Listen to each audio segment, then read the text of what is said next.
Which is the best German compact performance car? Is it Mercedes-AMG A45s or the new Audi RS3? Well, in this video I'm going to find out by comparing their engines, the noise they make, how well they stop. I'm going to compare their exteriors, their interiors, how practical they are, and of course what they like to drive. I'm also going to see which is the quickest from 0 to 60 miles an hour, because I'm Matt Watson and you're watching Car Wow. Buy, sell, Car Wow. Let's start this video by talking about the prices. So the Audi RS3 starts from £55,000 for the hatchback. It's an extra £1,000 for this saloon version. Now the Mercedes, it starts from £59,000. But it comes with more kit as standard. For instance, it gets adaptive dampers, whereas they're an option on this. They'll fit to this car, but they're £1,000 extra. And when you compare spec for spec and match them up, they roughly come to about the same price. These cars may seem pretty expensive considering their size, but what are you paying for? The engines. So here in the Audi, you've got a beautiful 2.5 litre, 5-cylinder single turbo petrol that puts out 400 horsepower and 500 Newton meters. It drives all four wheels via a 7-speed dual clutch automatic gearbox with launch control. Audi says it'll do 0 to 60 in 3.8 seconds, and we'll find out a bit later in this video when I launch it. Top speed is limited to 155 miles an hour, but you can pay Audi some extra money and take it all the way up to 180 miles an hour. The Mercedes-AMG has a 2-litre 4-cylinder turbo petrol, and that means it's down a cylinder compared to the Audi, but it doesn't matter. It's got more power, 421 horsepower. In fact, this is the most powerful 2-litre 4-cylinder production engine in the world, and it's been hand-assembled in Alphalterbach by a man called Michael Schumann. You don't have such kind of frippery on the Audi. Also, the torque of that is the same as the Audi, 500 Newton meters, and it drives all four wheels via an 8-speed dual clutch automatic gearbox with launch control. Now, Mercedes-AMG says that this car will do 0 to 60 in 3.7 seconds, so in theory, it's quicker than the Audi, but is it in reality? Well, we're going to find out later on. Top speed is slower than the Audi though, 170 miles an hour maximum. However, unlike with the Audi, you don't have to pay Mercedes-AMG some extra cash in order to get the maximum top speed. Let's compare how these engines sound. I'm going to start with the Audi because 5 cylinders, it should be the best, right? Go on, start up the Audi. It's got the optional sports exhaust on it, so you don't get that on the entry-level car. You have to move up the range to get it. So go on, rev it up. All right, there we go, Audi soft limiter, brilliant. Let's see if a 4-cylinder engine sounds better. Go on, start the Mercedes.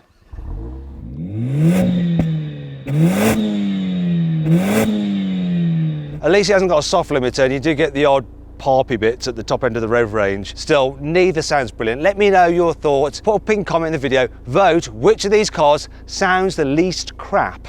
Let's move on to the brakes. The A45s has 360mm discs at front, 330s at the rear, and the front calipers have 6 pistons in them, the ones at the back. Only 1. Let's see how strong they are when it comes to stopping. Okay, emergency stop then from 60 miles an hour in the A45. What's it going to do? Oh, it stopped in 33 meters. That's pretty decent. The Audi RS3 has 375mm discs up front, gripped by 6-piston calipers, and only 310mm discs at the back, gripped by a single piston caliper. You can actually upgrade to carbon ceramics like you can't on the Mercedes-AMG. Then you get 380mm discs up front. They're not cheap though. £4,500. Now before we brake test this car, I just want to show you something. The RS3 comes on Pirelli P0 tyres. The Mercedes has Michelin Pilot Sport 4S tyres. Now will that affect the braking? Let's find out. Okay, let's brake test this Audi. What are we going to do? Here we go, 60 miles an hour, full emergency stop now.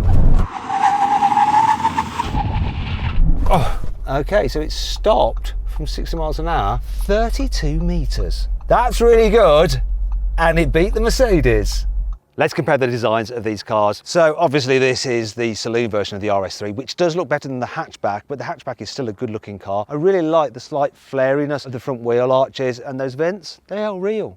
They're not fake. Overall, it looks sporty, but quite understated. A bit expensive looking actually.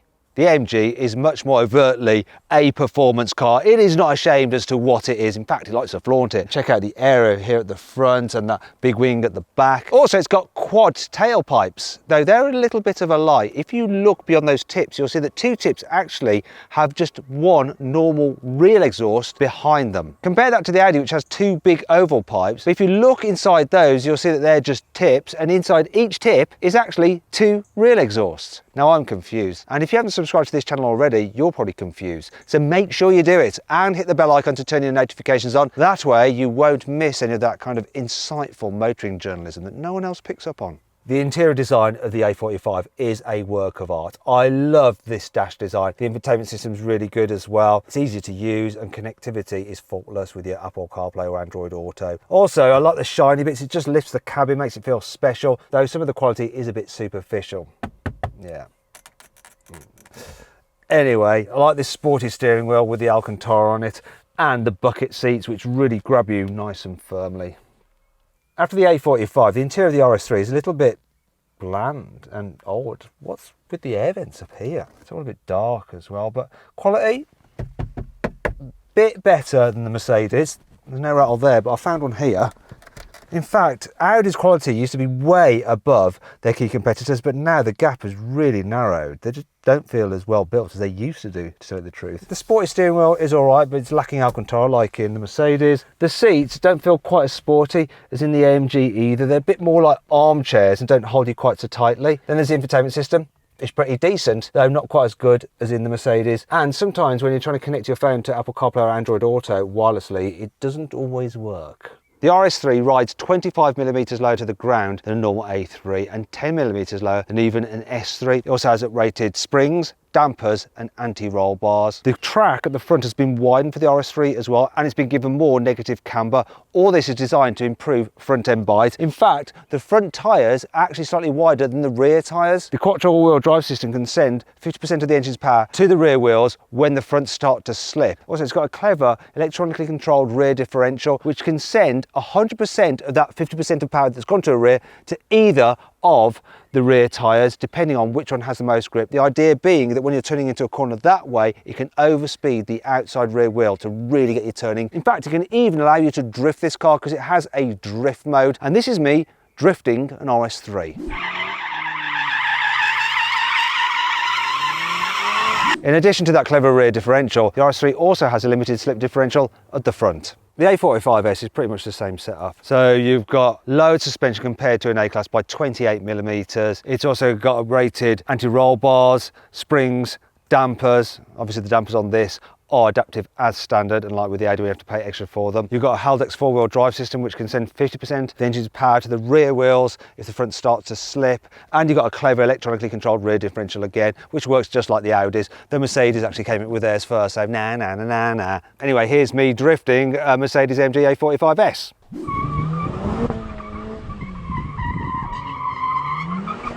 Just like the Audi, the A45S has a limited slip differential on the front axle as well. The RS3 used to be a straight line only kind of car, bit of an understeery mess in the bends. This new one though is a different story entirely. The front just bites way better than it ever used to, and then you've got that clever diff on the rear axle just helping overspeed the outside rear tyre. It just gets you turning around the corner so much better. It feels really natural as well, not electronic or artificial. They've done a good job with that.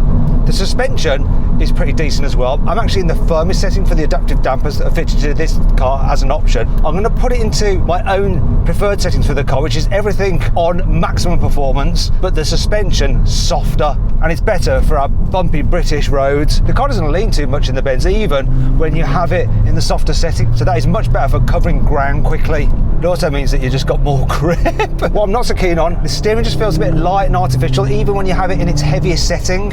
It's alright when you're just pootling about around town, but when you want to have some fun, you need a bit more weight to the steering really. One thing I'm not going to complain about though is the engine. It's as juicy and as fruity as ever. However, it does need to be spun quite high to get the most out of it, and because the gearbox isn't the slickest, you sometimes just end up in too low a gear and then you're in the turbo lag zone, and it's not really providing the fireworks that you'd expect.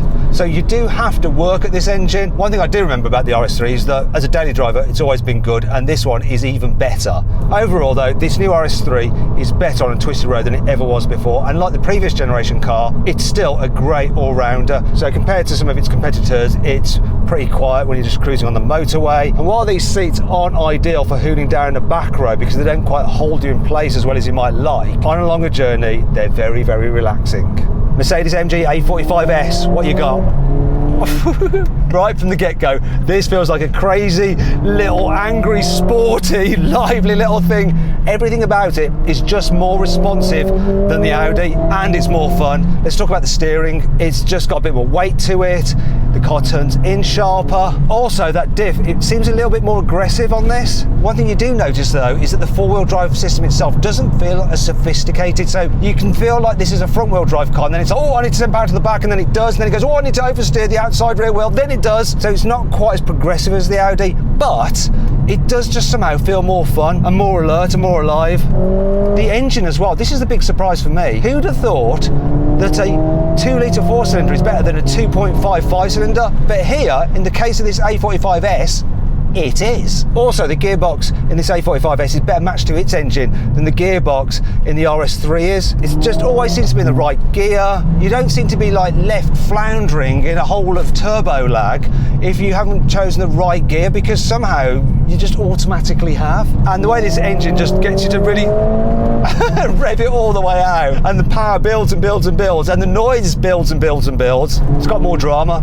Also, the brakes just seem a little bit more on it as well. The pedal feel and the response you get from them is just sharper. It just makes the car feel more aggressive, more like it's been designed solely with the purpose of fun in mind. And that brings me onto the suspension. You see, it's noticeably firmer than the Audis. In fact, in comfort setting, it's not really that much softer than the Audi in its sportier setting. Don't mind too much though, because it's not terrible, and the car is just so flat through the turns. When I'm driving, I actually have the suspension in the comfort setting and everything else in maximum attack. Also, when you're in manual mode, it just seems to respond quicker to both changing down and changing up.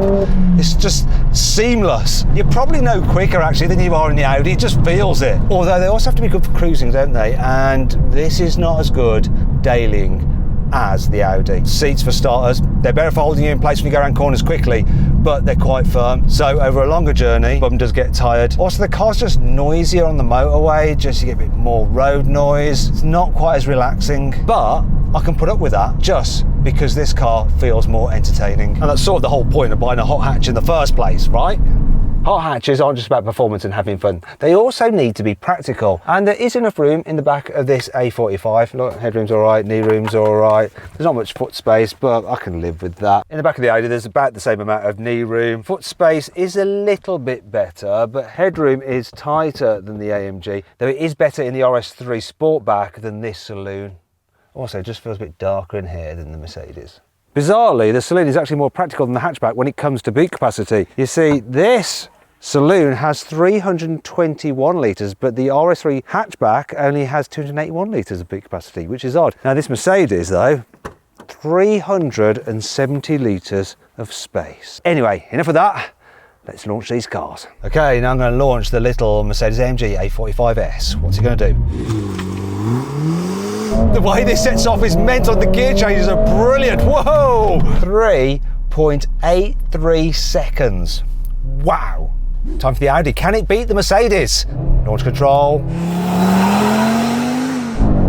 Oh, there we go. There's a 60. 3.9 seconds dead. So the Mercedes just beat it. However, I have had quicker times out of both these cars, and this is what I got out of the Audi. Oh, sweet launch. 0 to 60, 3.6 seconds. And this is what I got out of the Mercedes.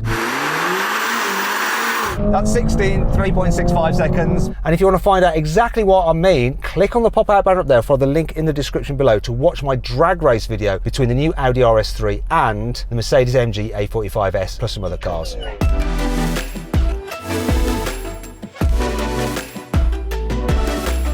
So then, what's my final verdict? Well, the Audi RS3 is really good. So it's easy to live with every day. It looks great, especially in this saloon body style. It's fast and it's fun.